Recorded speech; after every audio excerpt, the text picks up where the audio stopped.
Haleluya, Shalom jemaat yang Tuhan kasihi. Mari kita akan tetap berfokus kepada apa yang Tuhan inginkan kita praktekkan tahun ini, saudara.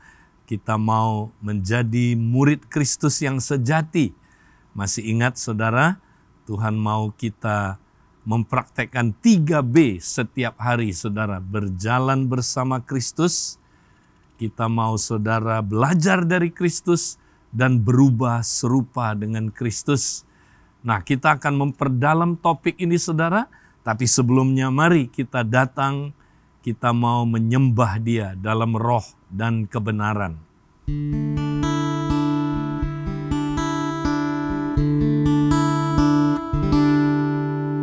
Hari-hari yang telah kulalui, ku saksikan betapa karya-Mu selalu nyata di dalam hidupku. Tuhan, Kau sungguh baik. Banyak peristiwa dan kejadian membuat diri semakin menyadari bahwa rancangan-Mu indah dalam hidupku. Tuhan, Kau sungguh baik. Ku kagum akan Kau, Tuhanku. Engkau melebihi apapun di dunia ini. Takkan ku berhenti untuk selalu memuji-Mu. Tuhan, Kau sungguh baik.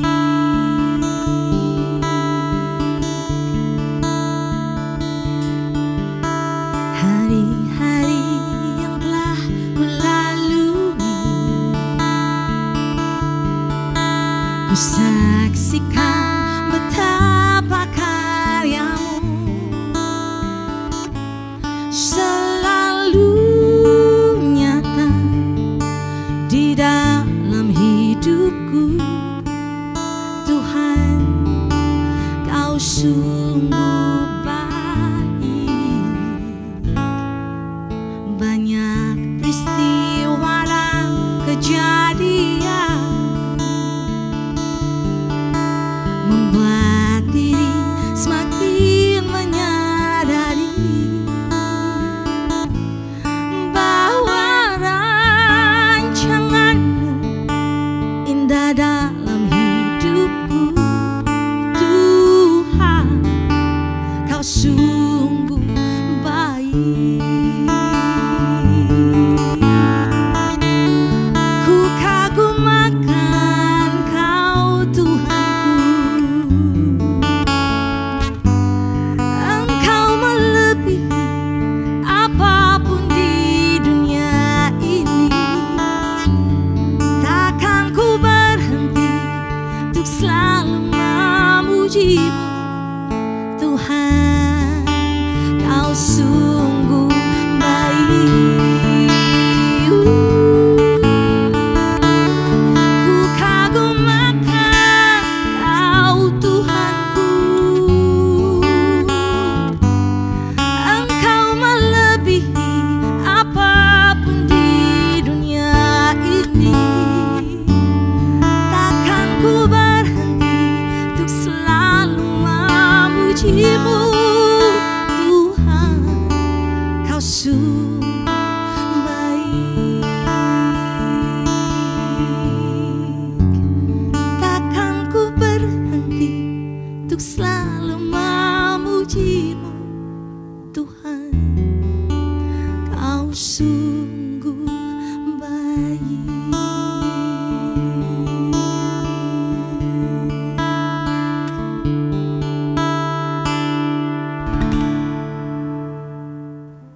Bapa kami yang ada di surga, dikuduskanlah namamu. Datanglah kerajaan-Mu, jadilah kehendak-Mu di bumi seperti di surga. Berilah pada hari ini makanan kami yang secukupnya, dan ampunilah kesalahan kami, seperti kami mengampuni orang yang bersalah kepada kami. Dan janganlah membawa kami ke dalam pencobaan, tapi lepaskanlah kami dari yang jahat. Karena Engkaulah yang empunya kerajaan dan kuasa dan kemuliaan sampai selama-lamanya. Amin. Nah saudara, hari ini kita kembali akan memperdalam B yang pertama. Bagaimana kita berjalan bersama dengan Kristus. Nah saudara, untuk berjalan bersama dengan Kristus, kita perlu terus-menerus menyadari kehadirannya dan berdialog dengan Tuhan, berkomunikasi dua arah dengan Dia. Nah untuk itu saudara, kita perlu tahu bagaimana caranya kita bisa saudara berkomunikasi dua arah dengan Kristus. Kita perlu tahu bagaimana kita mendengar suara Tuhan dalam hidup kita. Nah saudara, untuk itu kita mau mempelajari dasar firman Tuhannya. Mari kita saudaraku buka dalam 1 Tesalonika pasal 5 ayat 16 sampai 22. Bersukacitalah senantiasa, tetaplah berdoa, dan mengucap syukurlah dalam segala hal. Sebab itulah yang dikehendaki Allah di dalam Kristus Yesus bagi kamu. Dan janganlah padamkan roh, dan janganlah anggap rendah nubuat-nubuat. Ujilah segala sesuatu dan peganglah yang baik.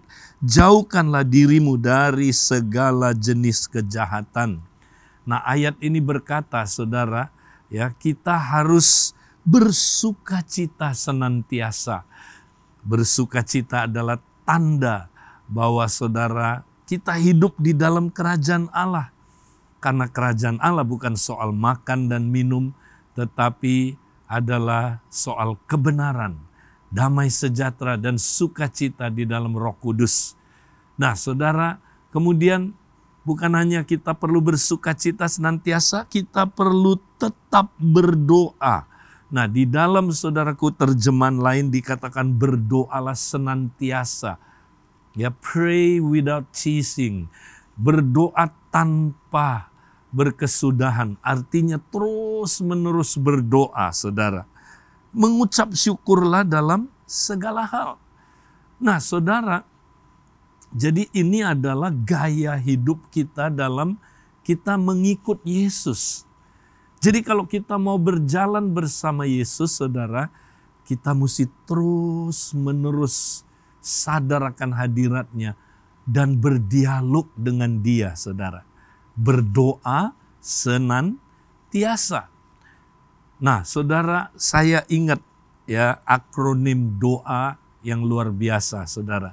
DOA, dialog antara orang dengan Allah. Jadi doa itu bukan monolog saudara, tapi dialog. Ya, artinya bukan hanya kita berbicara kepada Tuhan, Tuhan juga berbicara kepada kita lewat doa. Ya. Jadi saudara, kita mau praktek bagaimana berdoa yang sifatnya komunikasi dua arah, saudara. Nah, karena itu saudara, kita perlu ya mengerti apa kunci kita bisa berdialog dengan Tuhan. Nah, di dalam ayat ini saudara, kita diingatkan supaya jangan memadamkan Roh Kudus, saudara.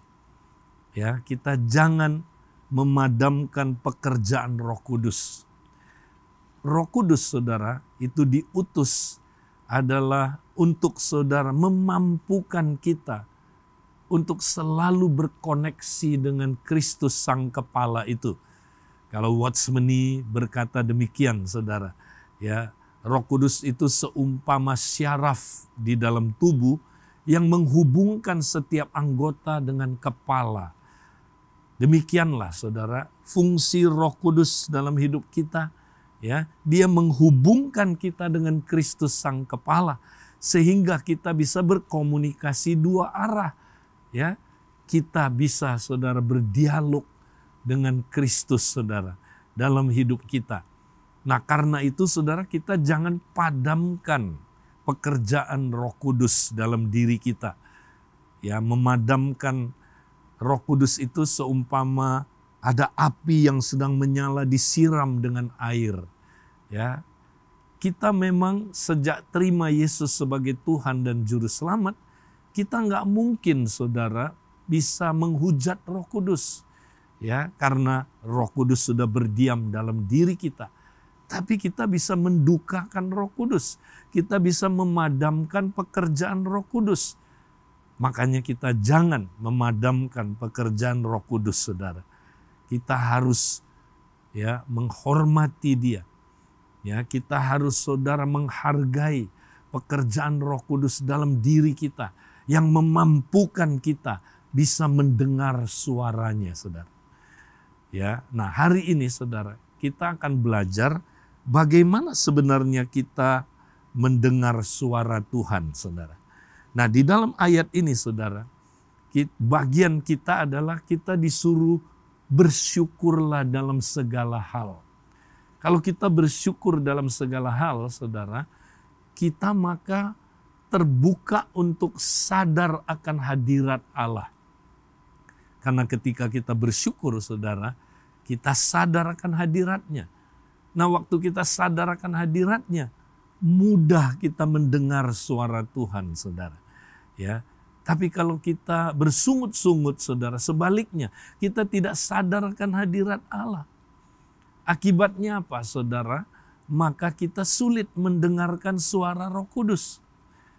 Nah hari ini kita akan lihat 4 cara Roh Kudus berbicara kepada kita saudara. Nah mari kita lihat yang pertama saudara ya. Roh Kudus berbicara lewat hati nurani kita, lewat bisikan di hati kita. Nah kita baca ayatnya Roma pasal 8 ayat 15 sampai 16. Sebab kamu tidak menerima roh perbudakan yang membuat kamu menjadi takut lagi. Tetapi kamu telah menerima roh yang menjadikan kamu anak Allah. Oleh roh itu kita berseru, ya Aba, ya Bapa. Roh itu bersaksi bersama-sama dengan roh kita bahwa kita adalah anak-anak Allah. Jadi saudara, cara Roh Kudus berbicara kepada kita ya bukan ya dia berbicara dari sorga pakai toa misalnya, halo, halo, bukan saudara. Roh Kudus berdiam dalam diri kita. Karena itu dia berbicara lewat hati nurani kita dan lewat bisikan di hati kita. Ya. Nah, menurut ayat ini saudara, ya, karena kita udah lahir baru saudara, Roh Kudus berdiam dalam diri kita. Dia membuat kita jadi ciptaan yang baru, menjadi anak Allah. Bukan hanya dia menciptakan kita jadi anak Allah saudara, tapi dia juga memampukan kita bisa mendengar suara Tuhan di hati kita. Ya, dia akan saudara bersama-sama dengan roh kita bersaksi bahwa kita adalah anak-anak Allah. Ya, jadi saudara, ketika kita ragu, saya anak Allah bukannya? Nah, Roh Kudus itu bisa bersaksi saudara di dalam roh kita, benar kamu anak Allah. Makanya kita yakin kita anak Allah, kita yakin kita lahir baru. Kita tahu di dalam hati kita bahwa saya telah jadi anak Allah. Kita nggak perlu orang lain yang ngomong, kamu anak Allah. Ya, siapa? Kamu ini adalah ya benar udah lahir baru. Ya memang orang lain bisa meneguhkan saudara. Tapi di dalam hati kita ada suara ya yang bersaksi saudara. Kita adalah anak Allah. Nah itulah suara Roh Kudus saudara. Jadi Roh Kudus berbicara lewat hati nurani kita. Tapi dia juga bisa berbicara lewat bisikan di hati kita ketika kita melayani. Saya kasih contoh saudara. Kita baca di dalam Kisah Rasul 8 ayat 29. Ketika Filipus, ya salah seorang diaken yang penuh iman dan Roh Kudus saudara. dia waktu itu diutus ke Samaria, kemudian suatu waktu dia ada di sebuah jalan, lalu kata Roh kepada Filipus, pergilah ke situ dan dekatilah kereta itu. Jadi Roh Kudus, saudara, berbicara lewat bisikan di hati kepada Filipus, ke sana. Ya, pergilah ke situ dan dekatilah kereta itu. Ternyata di kereta itu ada sida-sida dari Ethiopia yang sedang baca Yesaya 53, saudara. Dia nggak ngerti. Kemudian Roh Kudus menggerakkan Filipus untuk apa, saudara? Menerangkan ini. Ternyata itu adalah tentang Mesias. Sehingga akhirnya dia percaya Yesus, dibaptis dan dia diselamatkan. Nah, jadi Roh Kudus bicara lewat suara hati. Satu ayat lagi, saudara. Dalam Kisah 21 ayat 4, ya, ini murid-murid ya dipakai Tuhan menyampaikan pesan kepada Paulus, saudara. Di situ kami mengunjungi murid-murid dan tinggal di situ 7 hari lamanya oleh bisikan Roh. Nah, terjemahan Indonesia, bisikan Roh. Murid-murid itu menasihati Paulus supaya ia jangan pergi ke Yerusalem. Jadi Roh Kudus bicara lewat bisikan Roh. Ya, saudara, ini bisa terjadi lewat biasanya pesan profetik yang disampaikan untuk ya menguatkan orang, untuk menghibur, untuk menasehati. Ya, nah, saudara, jadi ini cara pertama Roh Kudus berbicara kepada kita lewat apa, saudara? Lewat suara hati nurani, bisikan di hati kita. Nah, cara yang kedua Roh Kudus berbicara kepada kita, saudara, adalah lewat situasi kehidupan. Artinya gini, saudara, lewat situasi yang ada dalam hidup ini, dia berbicara kepada kita. Ada message yang dia pesankan lewat situasi kehidupan. Ya, nah, kita kasih contoh, saudara. Contohnya dalam Kisah Rasul 16 ayat 6 sampai 9, mereka melintasi tanah Frigia dan tanah Galatia karena Roh Kudus mencegah mereka untuk memberitakan Injil di Asia. Setibanya di Misia, mereka mencoba masuk ke daerah Bitinia, tetapi Roh Yesus tidak mengizinkan mereka.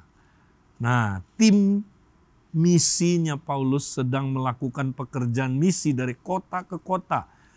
Nah, sebelumnya, saudara, mereka selalu menemukan ada pintu terbuka, saudara. Ya, situasinya menunjukkan pintu terbuka sehingga mereka masuk dari satu kota ke kota lain. Tetapi setelah itu, saudara, ya, ternyata ya mereka waktu melintasi tanah Frigia dan tanah Galatia, ya, Roh Kudus mencegah mereka untuk memberitakan Injil di Asia. Nah, tiba-tiba, saudara, ya, sejak itu mereka mau coba nginjil di Asia, nggak bisa, saudara. Artinya apa? Ya, mereka tafsirkan, Roh Kudus mencegah mereka. Roh Kudus tidak ingin mereka memberitakan Injil di Asia. Nah, bagaimana mereka bisa tahu, saudara? Artinya gini, saudara. Pintunya tertutup. Situasinya, ya, saudara, tidak memungkinkan mereka, saudaraku, memberitakan Injil di situ. Berarti Tuhan berbicara lewat situasi kehidupan yang ada waktu itu. Nah, kemudian, saudara, setibanya mereka di Misia, kembali mereka mencoba masuk ke daerah Bitinia, tapi Roh Kudus tidak mengizinkan mereka. Nah, sama, pintunya tertutup, saudara, tidak terbuka. Jadi mereka menafsirkan, Roh Kudus rupanya tidak mengizinkan mereka ke sana. Jadi Tuhan bisa berbicara lewat situasi kehidupan ini, saudara. Nah, tapi bagaimana kita tahu, melihat situasi itu, kita tahu Roh Kudus berbicara lewat itu? Belum tentu juga, kan? Karena, saudaraku, ini bisa bersifat subjektif. Ya, kita bisa nggak yakin. Ya, gimana kita tahu itu benar? Roh Kudus berbicara lewat situasi kehidupan. Nah, Tuhan itu nggak mau bikin kita bingung, saudara. Kalau betul situasi kehidupan itu Tuhan berbicara lewat itu, nah ada konfirmasi, saudara. Nah ini penting ya, ada konfirmasi. Ayat 8, setelah melintasi Misia, mereka sampai di Troas. Pada malam harinya tampaklah oleh Paulus suatu penglihatan. Ada seorang Makedonia berdiri di situ dan berseru kepadanya, katanya, menyeberanglah kemari dan tolonglah kami. Ternyata saudara, kalau memang Tuhan berbicara lewat situasi kehidupan, dia pasti memberi konfirmasi.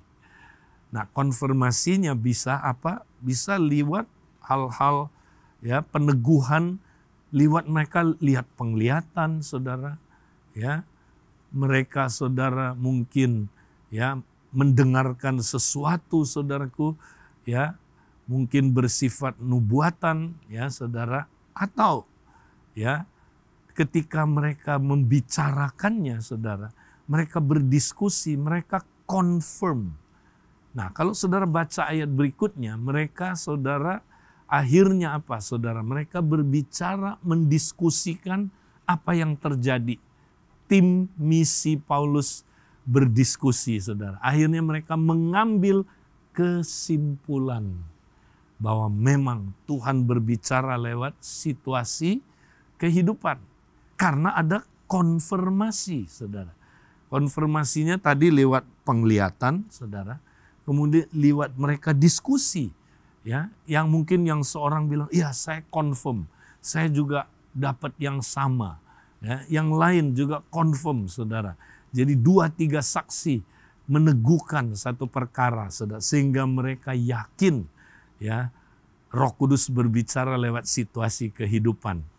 Ya, nah ini saudaraku cara yang kedua Roh Kudus berbicara kepada kita. Sekarang kita lihat cara yang ketiga. Cara yang ketiga Roh Kudus berbicara lewat orang lain, saudara. Ya, lewat orang lain. Nah, ayatnya bilang, dan janganlah anggap rendah nubuat-nubuat. Ujilah segala sesuatu dan peganglah yang baik. Ya, jadi Tuhan bicara lewat orang lain. Nah, biasanya saudara dia berbicara lewat apa? Pesan profetik yang disampaikan. Ya, itulah yang disebut nubuat. Nah, nubuat di sini saudara memang ya ada kelompok penafsir Alkitab yang saudara lebih menekankan ini nubuat-nubuat Alkitab. Ya, nubuat-nubuat di dalam Alkitab. Ya, saya setuju saudaraku itu nubuat Alkitab. Tapi saya juga setuju saudara, ini juga bersifat nubuat pesan-pesan profetik, ya, karunia bernubuat. Ya, lewat apa saudara? Lewat Tuhan menyampaikan pesannya yang profetik kepada kita. Jadi dua-duanya saudara. Nah, kita mesti uji segala sesuatu. Tapi juga jangan anggap rendah. Ya, kita mesti pegang yang baik. Nah, saudara, jadi Tuhan bisa berbicara lewat begini, saudara. Pertama, Tuhan bisa berbicara lewat seorang yang menjelaskan nubuat dalam perjanjian lama, saudara. Ya, dia sampaikan kepada kita atau nubuat dalam Alkitab, ya. Nah, kemudian saudara, dia menyampaikan pesan nubuatan itu kepada kita. Nah, tentu saudara dalam dia menyampaikan pesan itu, dia belum sempurna, nubuatnya sempurna. Ya, tapi dia belum sempurna, saudara. Bisa aja dia mungkin menerangkannya ya kurang, ya, atau kecampur sama pandangan dia sendiri, saudara. Nah, kita nggak boleh langsung anggap remeh. Ah, ini mah nggak bener nih, salah. Belum tentu, saudara. Ya, karena dia kecampur sama pandangan dia, saudara. Nah, Alkitab bilang uji. Ujilah, ya, apa katanya saudara, segala sesuatu, pegang yang baiknya. Karena nubuat itu sempurna. Nubuat itu nggak pernah salah, saudara. pegang yang dia sampaikan yang benar itu, saudara, yang sesuai dengan ya nubuat yang dimaksud itu, saudara. Kita pegang baiknya, ya. Nah, kemudian bisa juga, saudaraku, ya, ini adalah orang yang menyampaikannya, saudara. Nah, dia mungkin, saudara, dalam menyampaikannya, saudaraku, dia belum dewasa.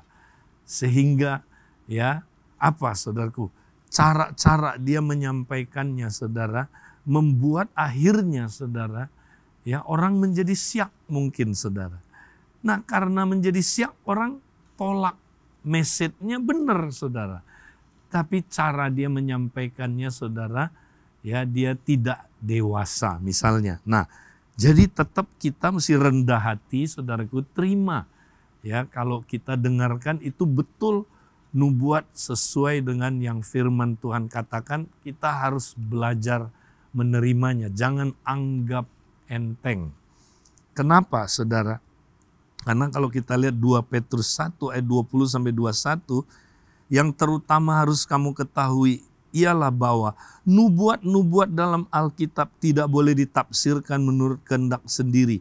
Sebab tidak pernah nubuat dihasilkan oleh kehendak manusia, tetapi oleh dorongan Roh Kudus orang-orang berbicara ya atas nama Allah. Jadi, saudara, intinya nubuatan yang di dalam Alkitab, ya, yang disampaikan oleh para nabi, ya, dan juga mungkin, saudara, ya, para rasul meneguhkannya, ya, itu, saudara, bukan apa, saudaraku, ya, nggak boleh ditafsir menurut kehendak sendiri, ya, sebab, saudaraku, ini adalah merupakan, saudaraku, ya, yang diilhamkan oleh Roh Kudus, oleh dorongan Roh, orang-orang berbicara atas nama Allah, ya.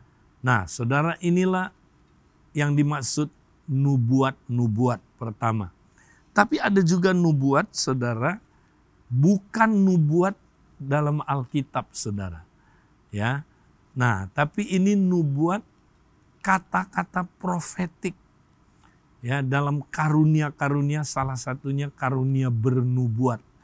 Ya, nah, kita lihat 1 Korintus 14 ayat 3, tetapi siapa yang bernubuat, ia berkata-kata kepada manusia, ia membangun, menasihati dan menghibur. Ya. Nah, ayat yang ke-30, sebab kamu semua boleh bernubuat seorang demi seorang, sehingga kamu semua dapat belajar dan beroleh kekuatan. Nah, saudara, ada nubuat yang bukan nubuat tulis Alkitab, saudara. Ya, ini nubuat apa, saudaraku? Kata-kata yang apa, saudara, menguatkan. Ya, kemudian, saudara, menasehati orang dan menghibur. Ya, ini adalah, saudaraku, kata-kata profetik yang untuk membangun jemaat. Nah, ini, saudaraku, juga perlu kita uji. Ya kan? Jadi, saudara, kita uji apakah betul itu dari Tuhan, ya. Dan kita nggak boleh juga menganggap enteng, ya. Karena kalau kita menganggap enteng, kita tidak menguji, tidak memegang yang baik, Roh Kudus akhirnya, saudaraku, dipadamkan. Ya, karena Roh Kudus mau, saudara, kita betul-betul mengujinya, saudara. Nah, inilah cara kita, saudaraku, mendengar suara Tuhan. Jadi Tuhan bisa berbicara lewat orang lain, ya, untuk kita, saudara. Lewat nubuat, ya, entah itu nubuat di dalam Alkitab atau karunia bernubuat, pesan profetik buat kita, ya. Nah, itu, saudaraku, bisa menjadi suara Tuhan buat kita, saudara. Kita mesti, saudaraku, ya, pegang itu, saudara. Kita mesti, saudaraku, tangkap itu dalam hidup kita. Nah, sekarang yang terakhir, saudara. Cara Tuhan berbicara kepada kita, ya. Roh Kudus berbicara lewat Alkitab. Nah, perhatikan, saudara. Ini yang paling utama. Jadi dari semua, ya, cara mendengar suara Tuhan tadi, saudara, Ini yang paling utama. Ya. Inilah saudaraku yang mesti terus-menerus kita praktekkan. Tiap hari kita mesti mendengar suara Tuhan lewat Alkitab, saudara. Kenapa? Karena dibilang segala tulisan yang diilhamkan Allah memang bermanfaat untuk mengajar dan untuk menyatakan kesalahan, untuk memperbaiki kelakuan, dan untuk mendidik orang dalam kebenaran. Dengan demikian tiap-tiap manusia kepunyaan Allah diperlengkapi untuk setiap perbuatan baik.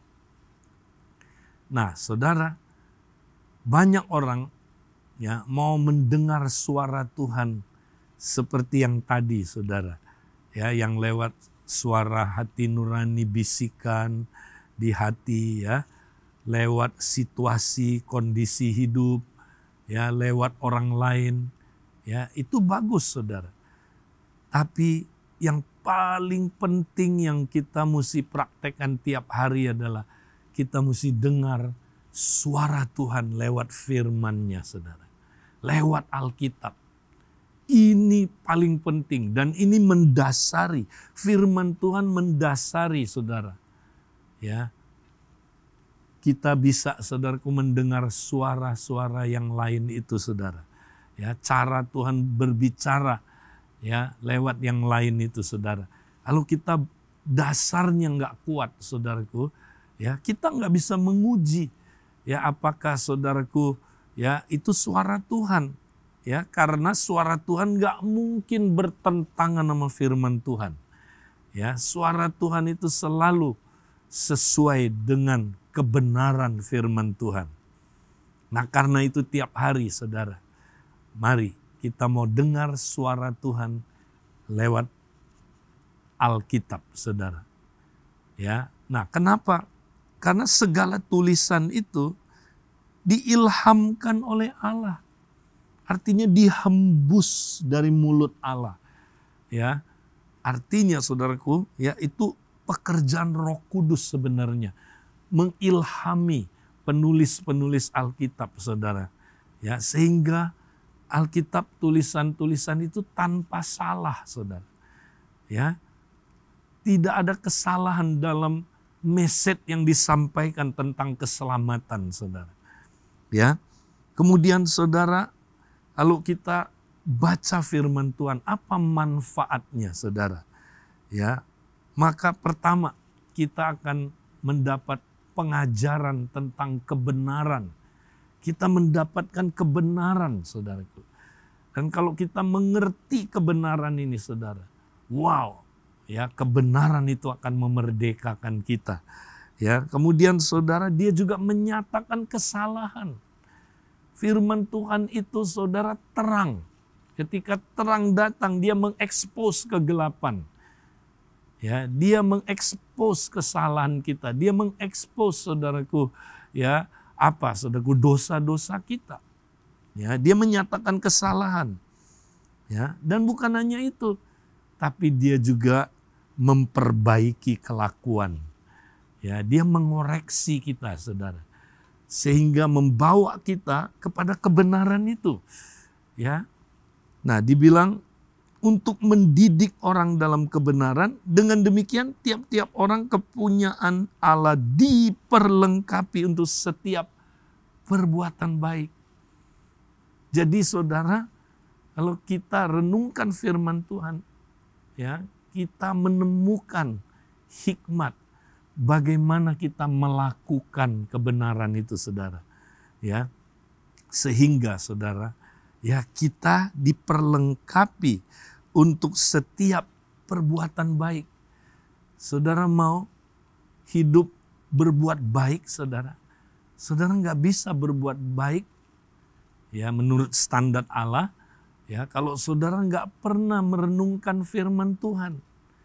Mari, saudara, kita dengar suara Tuhan lewat firman-Nya tiap hari. Ya, praktekkan ini, saudara.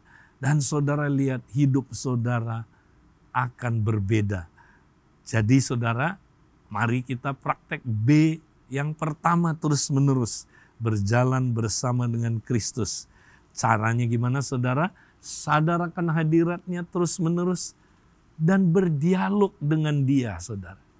Ya, kita terus, saudara, kita berkomunikasi dengan Dia, Dia berkomunikasi dengan kita, sehingga kita bisa dengar suaranya setiap hari. Tuhan memberkati kita, saudara. Amen.